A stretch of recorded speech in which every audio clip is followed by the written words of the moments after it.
They reap, we sow. Dreams, thoughts, visions, they are everywhere, but the principle is always the same. They throw a tainted seed into a fertile ground.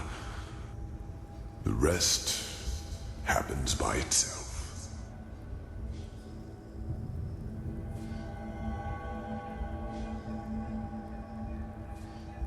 Just think for a moment. When did the High Ones ever do anything other than manipulate you? Did they ever physically influence any events? They incited the Naramis to march against you, and time and again confirmed the righteousness of both your causes.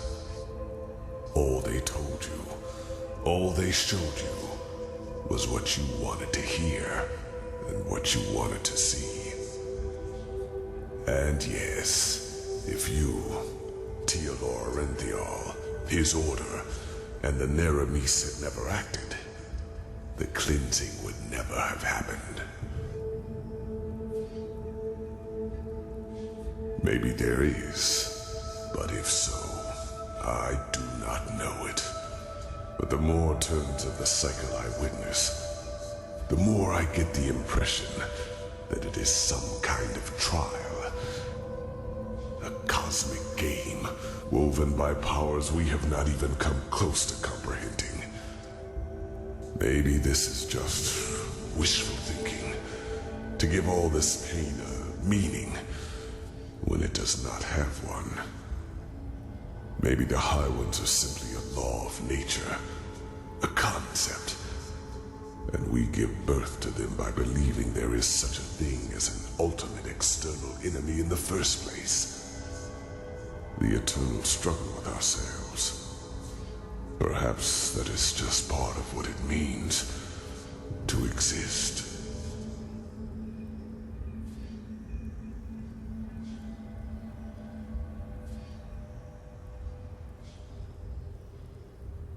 Like 1,000 others before him, the High Ones knew exactly what they had to do to get him to commit this last act of desperation. They played him with his weaknesses and fears, like a figure on a chessboard. And the saddest part is that until the very end, he will believe that he has done something good. That was his greatest fear, yes, to be remembered as a failure, a broken man. That was the stream the High Ones manipulated him from the moment he died, after attempting to flee from his prison on Nerim. The real Arinthial, he is dead, prophetess. He is a fleshless one of the mightiest tools of the High Ones. Just as you are.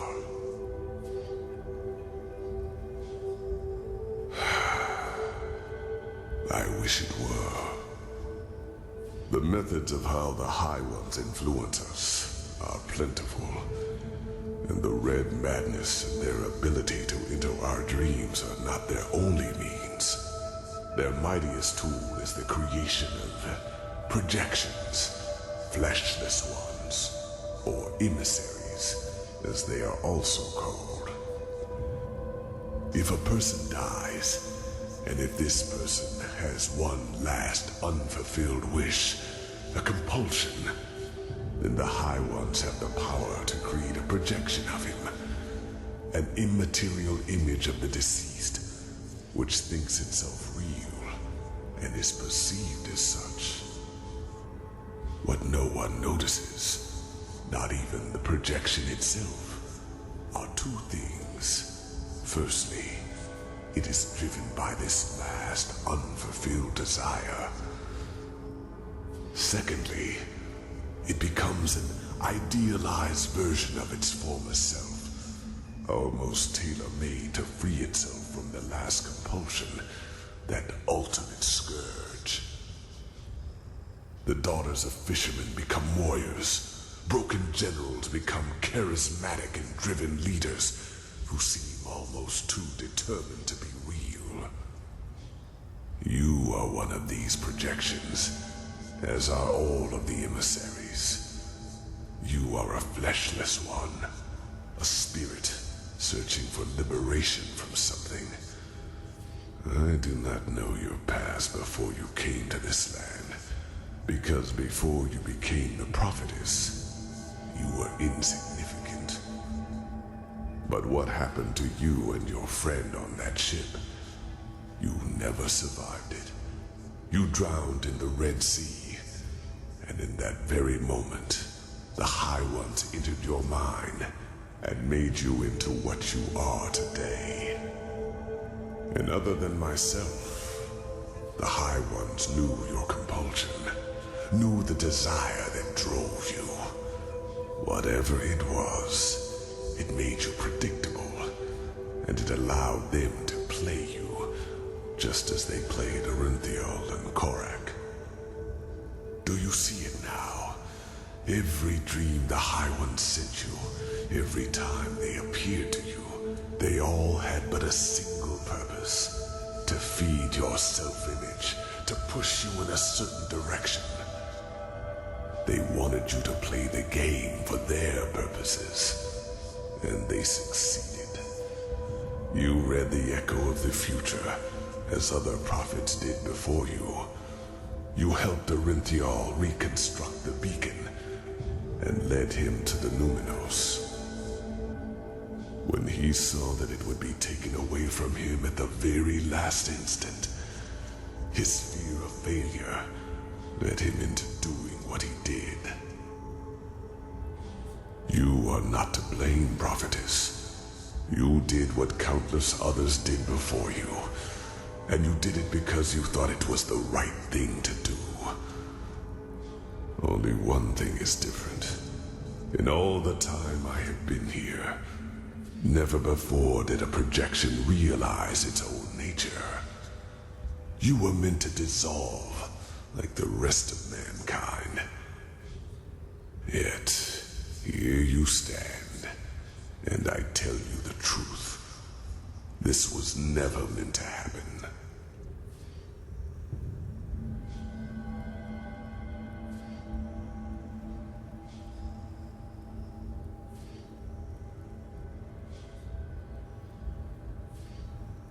The Starlings, in their time, were called the Yalam Rashe, and yes, they manipulated the game in their favor.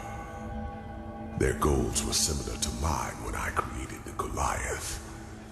They were a small circle of highly intelligent craftsmen and mages, and just like myself, they did not think the cycle could be won by the beacon alone. So by unknown means, they fled into the sky and created something that protected their city from the cleansing. Yes, but knowledge about their history is sparse, since the Star City was almost beyond the reach of my eye. But I know that its first centuries were glorious. The Yalam Rashe lived in harmony, and their society was the pinnacle of all that mankind could be.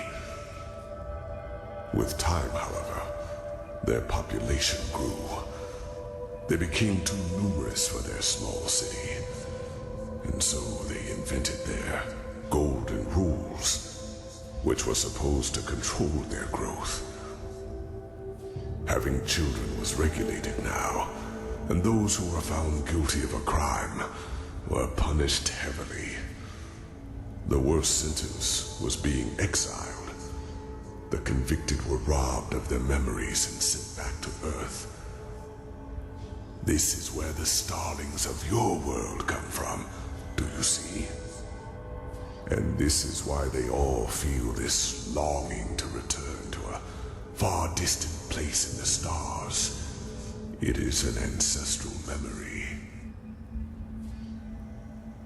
I do not know. As I said, my knowledge about the starlings was always limited. All I do know is that one day they were gone. I could not feel them anymore. By that time, their society had become but a shadow of what it once was. But whether they destroyed themselves or left for someplace else, I will never find out.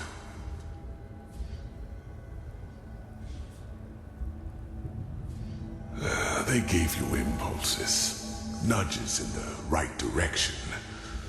Those who know a person's past know which strings to pull. No, it is as I said. For as long as this cycle has existed, so has the beacon. It is an element of the game, and it has the power to end it, whether in favor of the High Ones or in favor of mankind.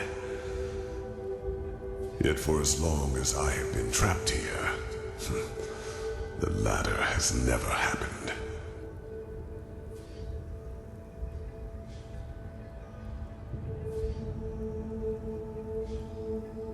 Oh, stop it. No, it is too late for that. By the name of the sun, it is so ironic that the veiled woman did not lead you here earlier. It is over, prophetess. You are strong, but regardless of how long your power can protect you from the light of the cleansing, eventually you will dissolve too. Even if... Wait. No. Maybe you are right. Maybe there is a way. But no, it would be pointless. Forgive me, I have to think. Yes, there could be a way. What I told you is true. Here on Earth, you would not survive the cleansing. But there is one place where you could. The Star City. I know that you brought something back from your journey there. The escape pods. And I know that they can also take you back there. For I have seen the Yalam Rashe, the ancient starlings, do so. Whatever has protected the city over all these millennia, it would protect you too. Yes, you could survive it. By the face of time, you could. No, it would not. But that is irrelevant. You are fleshless, a projection. And just like me, time cannot touch you. Age cannot kill you. And thus you could succeed where I have failed. You could wait for the cleansing to be over, and then create a new humanity. Create a new humanity. It is only a matter of time until the new turn of the cycle starts. New life will come forth. First, simple life, then human. And just like the civilizations before them, they will also fall victim to the High Ones, because they will have the same weaknesses as we do. But not with your help. You could be a god to them. You could guide their ascent. You could shape a mankind free of egos and weaknesses. And by doing so, you would deprive the High Ones of their power. Just imagine, in this new world, there would be no need for a beacon, because the High Ones simply would not have any strings to pull on. Mankind will defeat them by becoming superior.